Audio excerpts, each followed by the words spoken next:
suatu amalan yang baik.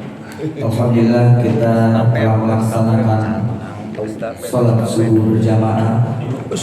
Kita lanjut dengan bertadarus Al-Quran, dan kita juga memasuki saum hari yang ke-11. Semoga amalan yang telah kita lakukan di bulan Ramadan ini dilipat gandakan pahalanya oleh Allah Subhanahu wa Ta'ala. Selanjutnya mari kita untuk simak. Kita siapkan mata, hati, telinga kita untuk bersama-sama mendengarkan tausiah yang akan disampaikan oleh Bapak Ustaz Haji Muhyiddin Al-Qadar. Semoga menjadi ilmu yang bermanfaat bagi kita semua. Kepada Bapak Ustaz Haji Muhyiddin Al-Qadar, waktu dan tempat kami persilakan. Assalamualaikum warahmatullahi wabarakatuh. Alhamdulillahilladzi arsala rasulahu bil huda wa dinil haqq liyudhhirahu 'ala ad-din kulli wa kafa billahi shahida. Allahumma salli ala Sayyidina Muhammad wa ala alihi wa sahbihi wasallim tasliman mazida. Yang terhormat Ketua DKM Masjid Muhajirin beserta jajarannya, yang juga sama-sama kita hormati Ketua RW 13 Bapak Apip beserta para pengurus. Ya, hadir ya. Pak Apip Dulu apa Ketua RW yang dulu tuh kalau bulan puasa suka datang ke rumah bawa biskuit kombuan tuh. Tapi pas dibuka isinya rangginang, Pak, sama opak. Kalau yang bawa ini saya belum tahu nih ya.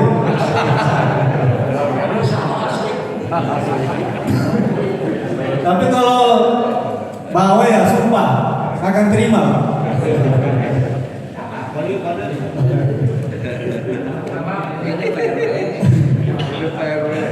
Begitu juga Akhirul Kiram Ustaz Haji Dulu Zakaria yang selalu mendampingi kita, membimbing kita di dalam qiraat, ya, baca Quran. Pagi ini saya akan menyampaikan bab ihsan. Jadi berkaitan dengan ihsan. Saya akan mengutip sebuah hadis yang hadisnya panjang. Hadis ini diriwayatkan oleh Abu Bakar Siddiq, Umar bin Khattab, ya. Diriwayatkan oleh Umar bin Khattab. Hadis ini disebut sebagai ummu sunnah. Ummu itu induk. Induknya hadis-hadis. Kalau Bapak baca Sahih Muslim, maka bab pertama itu hadis ini, ya. Oleh karena itu disebut sebagai induk hadis-hadis. Jadi semua rangkaian hadis itu bersumber dari ini semula-mulanya, Pak. Dikenal juga dengan hadis Jibril, karena pada waktu itu Jibril datang menemui Rasulullah SAW, menyerupai manusia seperti kita, berwajah tampan dan berpakaian putih bersih. Sampai kemudian dia merapatkan duduknya, dengkulnya beradu dengan dengkul Rasulullah SAW. Ya. Hadis ini masyhur, Pak, terkenal. Semua orang mesti hafal. Ketika bertemu, lalu malaikat Jibril itu berkata, "Ya Rasulullah, akhbirni bil Islam." Terangkan kepada saya Rasulullah tentang Islam. Lalu Rasul menjelaskan rukun Islam yang 5 tuh. Selesai itu Jibril nanya lagi, akhbirni bil iman. Rasulullah terangkan kepadaku tentang iman. Lalu Rasul menceritakan tentang rukun iman yang 6 tuh. Kemudian yang ketiga, Jibril tanya lagi, akhbirni bil ihsan. ihsan. Tanya tentang ihsan itu apa ya Rasulullah? Lalu Rasul jawab, anta'budallaha ka'annaka tarahu fa illam takun tarahu fa innahu yaraka. Hadis riwayat Imam Muslim. Jadi kata Rasulullah, yang dimaksudkan ihsan itu adalah engkau menyembah Allah Subhanahu wa taala itu seakan-akan engkau melihat Allah. Seakan-akan melihat Allah. Ya. Tapi jika engkau tidak sanggup melihat Allah, yakinkan pasti Allah menyaksikan dirimu. Ini penting, Pak. Hadis ini menjadi penting buat kita dalam rangka apa? Dalam rangka ibadah, Pak. Dalam rangka menyempurnakan. Secara umum, Pak, orang Islami sudah ada pada derajat yang pertama, Islam secara umum. Tapi belum tentu orang Islam itu beriman. Apa ya? Orang Islam, Pak, KTP Muslim, ya. Tapi belum tentu dia disebut menjadi mukmin, orang yang beriman. Kata siapa? Allah yang cerita. Nanti di rumah Bapak buka surat Al-Hujurat ayat 14 tuh. Allah berfirman, wa qalatil a'rabu amanna. Orang-orang Arab itu, Pak, dulu dibilang saya beriman. Lalu Rasul beritakan kepada Muhammad, "Qul lam tu'minu wahai Muhammad, katakan kepada mereka itu bahwa mereka itu sebenarnya belum beriman." Allah cerita. Kemudian teruskan lagi, "Wa qulu aslamna." Sampaikan, ucapkan kepada mereka agar mereka itu ngomong, "Saya ini baru sebatas Islam saja." Paham ya? Walamma yadkhulul imanu fi qulubihim atau fi qulubikum, karena sesungguhnya iman itu belum masuk ke dalam dada kolbu orang-orang itu. Itu orang jahiliyah, Pak. Ada nabi di situ, ya. Didampingi nabi, bahkan bersama Nabi Muhammad SAW. Ketika mereka bilang saya beriman ya Rasulullah, Allah bilang kasih tahu Muhammad, mereka itu sebenarnya belum beriman, ya. Baru Islam saja. Dulu, Pak, Sa'd bin Abi Waqqas selesai perang dia, kan bagikan ghanimah tuh, antara pasal dia bagi-bagikan semua. Ada satu orang, si fulan namanya tuh, nggak dikasih. Rasul bagi 1, 2, 3, 4, 5, yang keenam dilewat oleh Rasul, bagi yang lain. Lalu saat ngomong, ya Rasulullah, a'ti fulanan fa innahu mu'minun. Ya Rasulullah, kasih dong dia itu ya Rasulullah, dia itu orang beriman. Apa Rasul bilang? Bahkan Nabi SAW, au muslimun, atau dia baru Islam saja. Bagi lagi tuh 1, 2, 3, 4, 5, yang 6 dilewat. Oh, semua bagian kan jadi menyolok dia. Saat ngomong lagi, ya Rasulullah, a'fi fulanan fa innahu mu'minun. Ya Rasulullah, kasih dong dia itu orang beriman Rasulullah. Lalu ngomong lagi, au muslimun, atau dia baru Islam saja. Sampai 3 kali, Pak, dibagi lagi, dia dilewat lagi. Ya, sampai sebatas itu apa? Percaya aku kalau itu memang orang ini belum beriman, ya, baru sebatas Islam saja. Dulu Pak, waktu ada perangin, orang ini hebat. Wah, sabutan pedangnya untuk kilat luar biasa dia. Hebat lah pokoknya. Naik kudanya jago, main pedangnya pintar. Saya bilang, wah ini syahid. Rasul bilang, nah, wafina, dia masuk neraka. Nggak percaya sama dia. Oh, perang hebat gimana sama neraka ya Rasulullah? Ya, saya nggak percaya, diikuti Pak. Selesai perang itu diikuti dia sampai dia bersembunyi di balik pohon. Karena dia luka berat tuh, perang dia bunuh diri, Pak. Mati, dia bunuh diri. Kata sahabat, "Saudara ya Rasulullah." Rasulullah, betul apa yang diucapkan Rasulullah SAW. Jadi memang untuk mencapai derajat iman itu perlu, Pak. Kita nih, misalnya ada orang sholat dari rumah pergi sholat pakai sandal jepit, ya, kan menunjukkan keislaman dia. Tapi pulang dia bawa sepatu. Artinya apa? Dia tidak beriman kan? Banyak gitu, banyak Pak. Di kita jangan ke negara sana tuh, juga dewa. Datang bawa sandal jepit, ya. Islam menunjukkan keislaman, tapi pulang juga sepatu. Artinya tidak beriman. Nih pergi puasanya, pergi ke kantor, dia bilang sahur segala itu kan ya. Kantor lepas kan. Nah, ada teman yang ngajak kita sani, mana? Itu ada warung gitu. Kami dia marah-marah tuh, si penjual makanan tuh, Bu, ini pun bulan puasa jangan buka warung di sini. Nyolong gak enak tuh, bilang, ya nggak sopan pisan.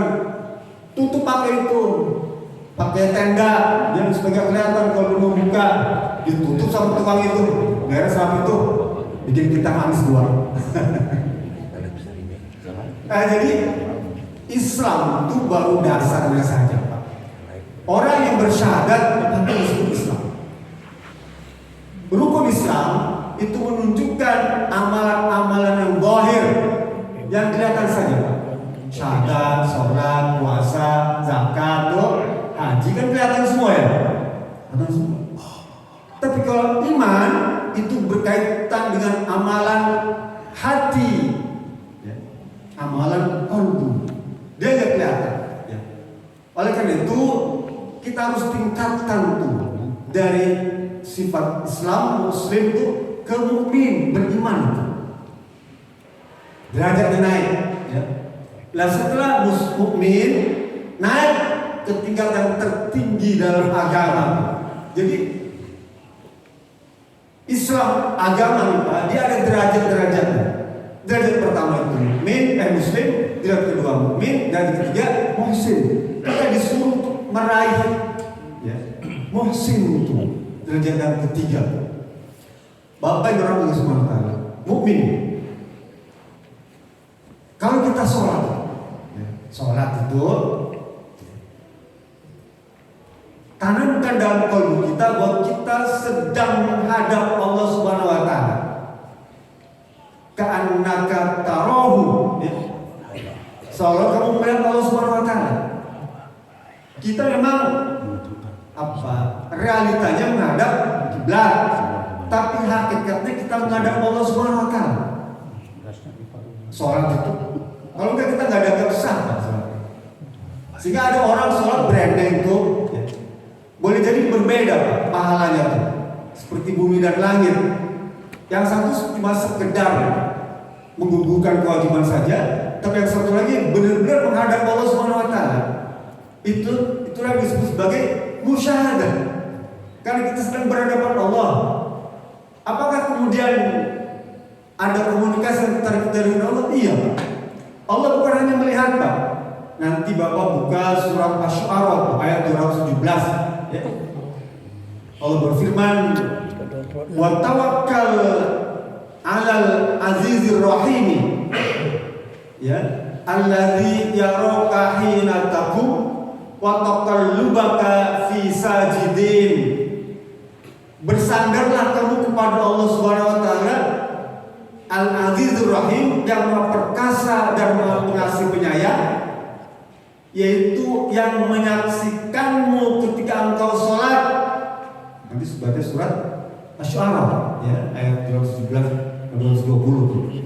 Yang menyaksikan kamu ketika kamu sedang sholat dan memperhatikan semua gerakan-gerakanmu di antara orang-orang yang sedang sujud. Bukan hanya malaikat yang menyertai kita, tapi Allah Subhanahu wa taala. Ya. Bahkan Allah menjawab semua ucapan kita. Apa dikira kita baca Fatihah itu cuma begitu saja? Tidak. Imam Muslim meriwayatkan juga sebuah hadis itu tentang apa? Allah tuh menjawab semua ucapan Fatihah kita. Kata Rasulullah dalam hadis qudsi, hadis qudsi, Pak. Qasamtu baini wa baina abdi fine. Qasamtu fi shalah baini wa bain abdi is fine. Aku menjamin, ya, bersumpah pada waktu hambaku sedang sholat, ya, aku akan membagi baca itu menjadi 2 bagian sholat. Kalau kita baca Alhamdulillahirabbil alamin, Allah sambut. Dia cerita kepada para malaikat, perhatikan ya, si fulan lagi sholat, ya. Dia baca Fatihah, mengucapkan kata Alhamdulillahirabbil alamin.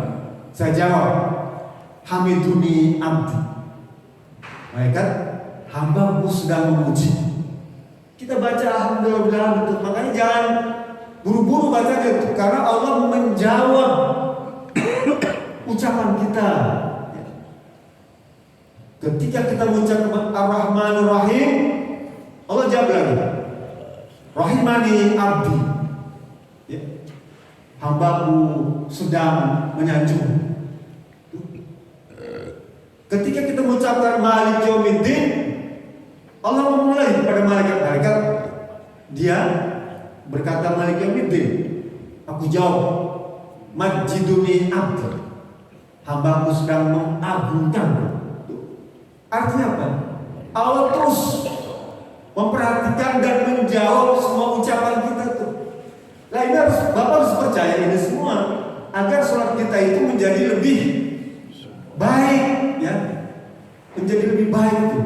Bahkan ketika kita baca iya karena butuh, wa iya karena stain, malaikat baini wa baina abdi walil abdi ma sa'ar. Antaraku dengan hambaku akan aku berikan apa yang dia minta. Allah mau pada malaikat begitu. Dan terakhir, lil abdi ma sa'ar. Wal dhalim itu terakhir, lil abdi ma sa'ar. Semua akan kuberikan apa yang hambamu minta. Lah kalau kita baca Fatihah, kita ada di depan ada orang, kan kita jadi lebih semangat, Pak. Ini bukan orang, ada Allah Subhanahu wa taala memperhatikan kita. Ini bukti bahwa kita sebagai orang yang beriman. Setingkat lagi naik, musik.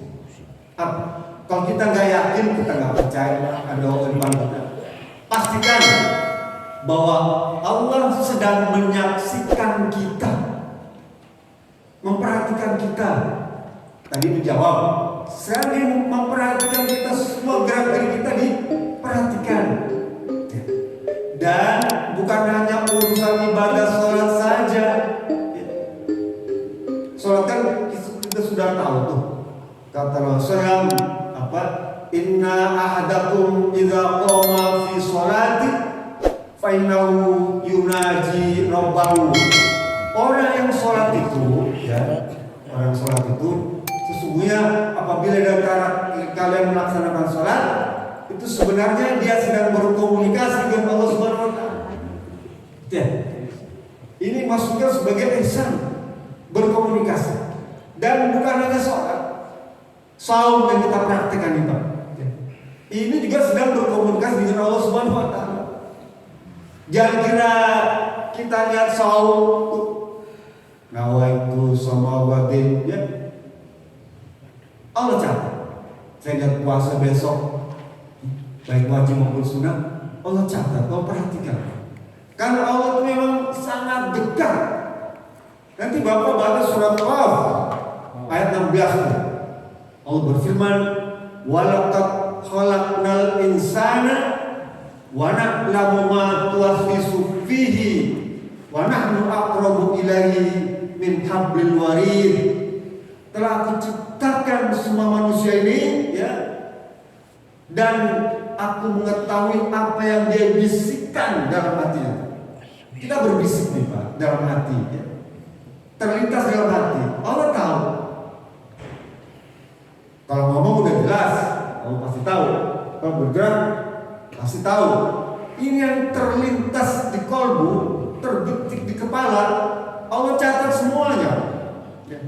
Kenapa? Karena Allah bilang, wa nahnu aqrabu ilaihi min hablil warid.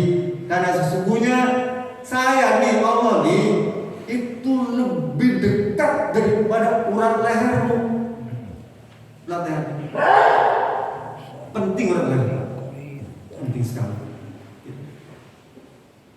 itu dilindungi oleh Pak. Pokoknya bagian penting dalam tubuh ini semua dilindungi Pak. Kepala ya, penting Pak. Dilindungi oleh Allah Subhanahu Wa Taala dengan rambut nih Pak.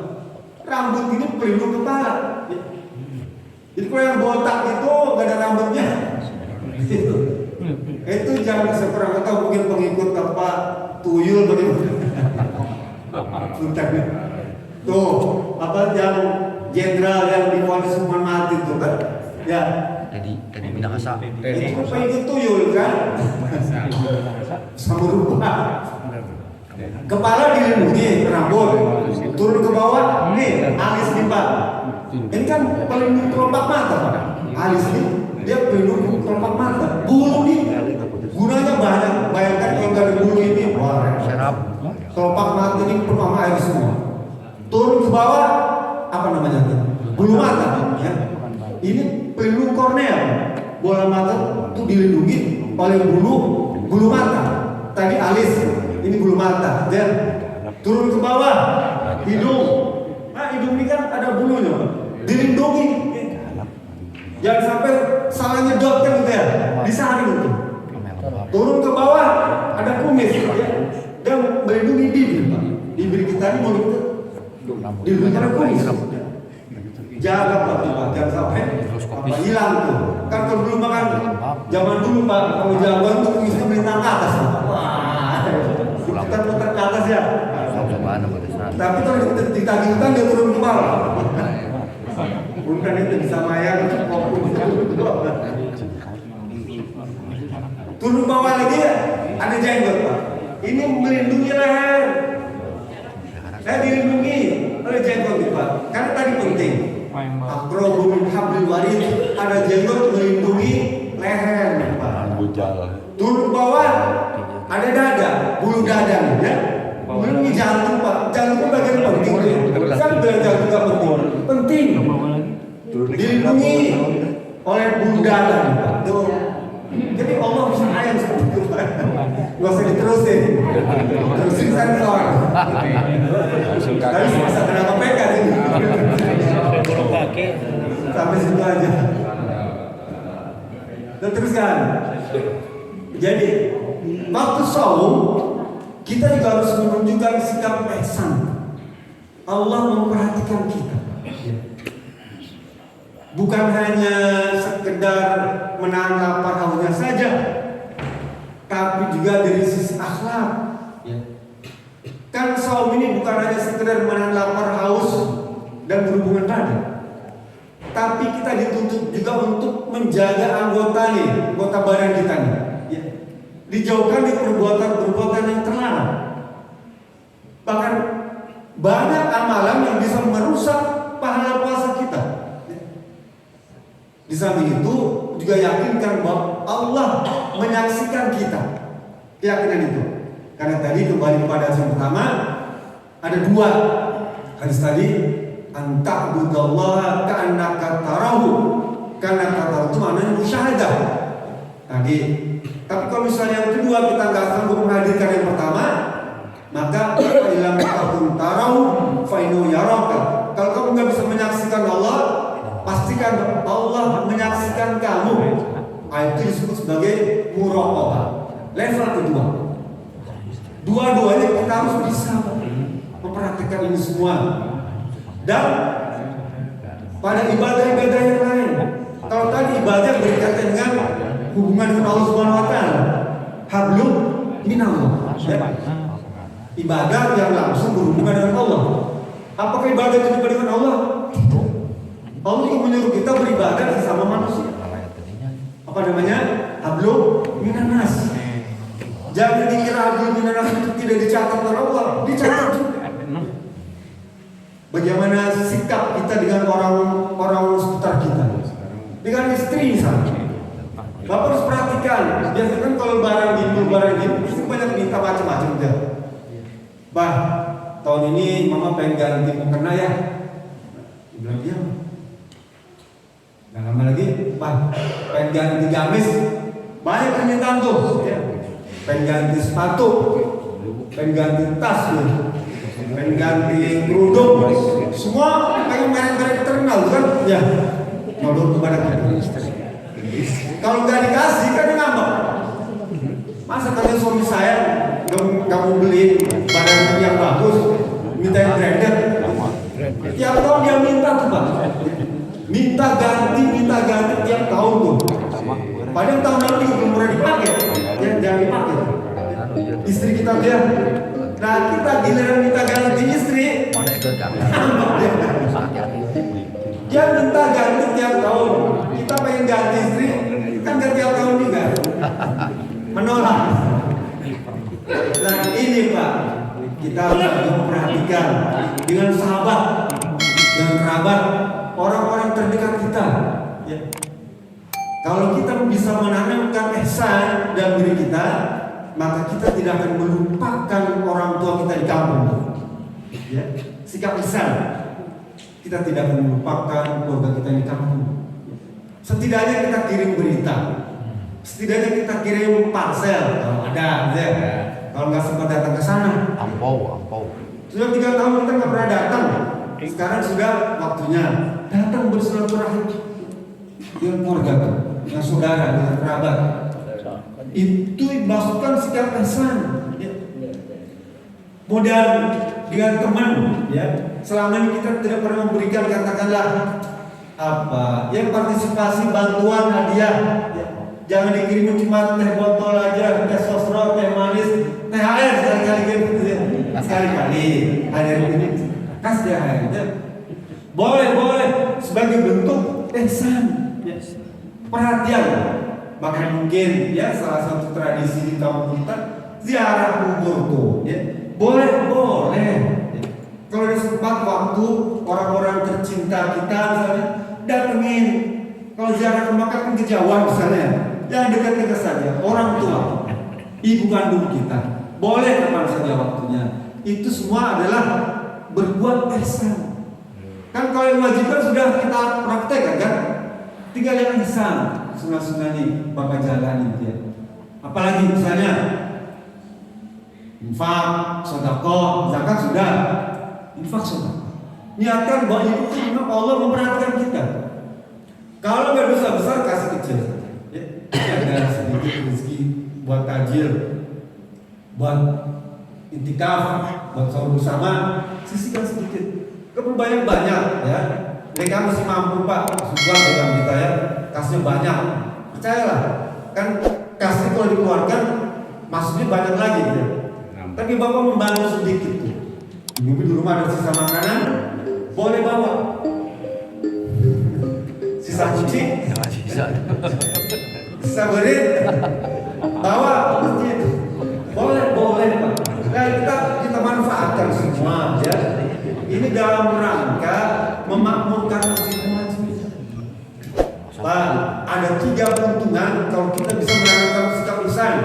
Pertama, ya, memudahkan kita untuk beribadah. Kalau kita menganggap kehidupan itu Tuhan Allah, ya, usah berharap pada Allah. Tapi agama lain untuk menghadirkan Tuhan itu harus berbentuk Pak. Harus berupa benda, patung, makanan, kue, foto, tuh, untuk memastikan ada Tuhan di situ. Dia pasang itu. Islam enggak. Orang yang sudah level ihsan, karena di depan itu ada Allah, dia nggak perlu pasang bendera, nggak perlu pasang foto, nggak perlu pasang patung. Cukup Allah ada di sini. Dimanapun kita berada, Allah ada di situ. Ya, min haitsu ma ada Allah di situ. Nggak perlu pasang benda, nggak perlu pasang patung, nggak perlu pasang tengkorak, nggak perlu. Ya. Kalau ada orang dikasih itu berbahaya. Ada yang dikasih sana itu mendekat pada proses menyekutukan Allah. Kita nyembah Ka'bah, nggak boleh nyembah Ka'bah. Ka'bah itu yang kita menghadap sana, kita tidak boleh menyembah Ka'bah. Itu cuma sekedar alat pemersatu saja. Beda antara Ka'bah dengan patung. Kita datang ke Masjidil Haram, nggak harus menyembah Ka'bah, tidak harus menghadap Ka'bah. Boleh kita di luar. Yang kita hadapkan adalah Allah Subhanahu Wa Taala. Itu yang masukkan hudurul qalbi, menghadirkan hati di hadapan Allah. Yang pertama. Yang kedua, kalau kita memiliki sifat ihsan, maka kita akan senantiasa beribadah itu yang terbaik. Kita ibadahnya sungguh-sungguh karena diperhatikan oleh Allah Subhanahu wa taala. Malaikat mencatat, Allah menyaksikan. Jika kita sungguh-sungguh, ya. Dan yang ketiga, nih, hikmah kita punya ihsan ini apa? Kita akan diberikan kesempatan di akhirat nanti menghadap Allah Subhanahu wa taala, menyaksikan wajah Allah. Kalau selama ini kita wajahnya hanya bayangan, tuh, maka nanti di akhirat orang-orang ini akan mendapat kesempatan untuk menyaksikan wajah Allah yang tidak ditampilkan kepada setiap orang penduduk surga. Penduduk surga tidak semua diberikan kesempatan menyaksikan Allah. Nanti Bapak baca surat Yunus ayat 26 tuh. Lilladzina ahsanu husna wa ziyadah.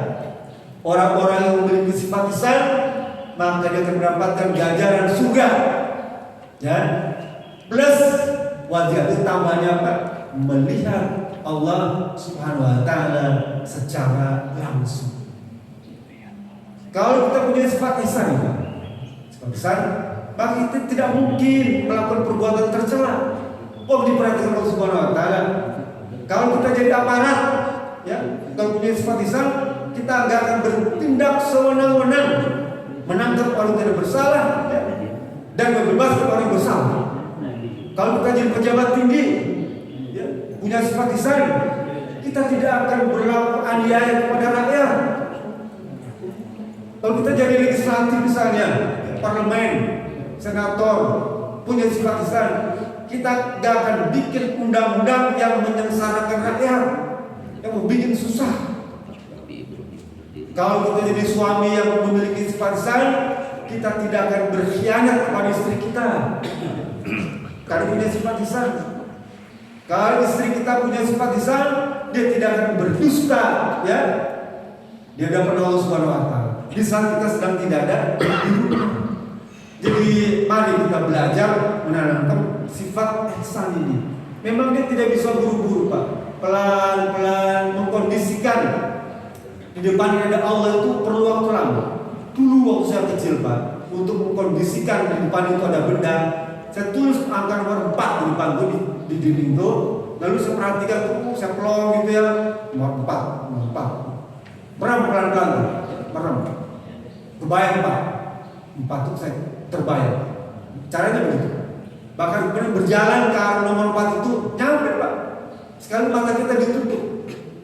Nah, Allah Bapak bayangkan bukan seperti nomor tadi, ya, itu gambaran. Tapi bayangkan Allah di depan mata.